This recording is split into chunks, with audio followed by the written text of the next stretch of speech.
Hello guys, good morning. कैसे आप सब? तो কামলৈ আহি গৈছোঁ।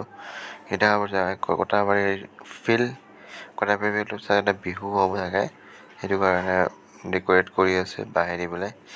তো এতিয়া আহিছোঁ কামত আহি পেলাই আজি কৈ আছোঁ আপোনালোকৰ বাগানৰ পৰাই।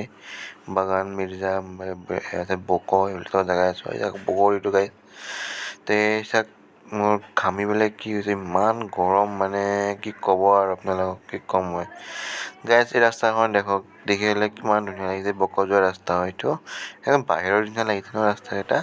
বাপৰে কি ধুনীয়া লাগিছে চাওক ৰাস্তাটো, এনেকুৱা লাগিছে আমেৰিকাতে আছোঁ মই। ৰাস্তাটো ইমান ভাল নহয়। ৰাতি হৈ গ'ল আৰু এতিয়া কি কৰোঁ, ঘৰলৈ গৈ আছোঁ আৰু ইমান জাম লাগিছে আপোনালোকে।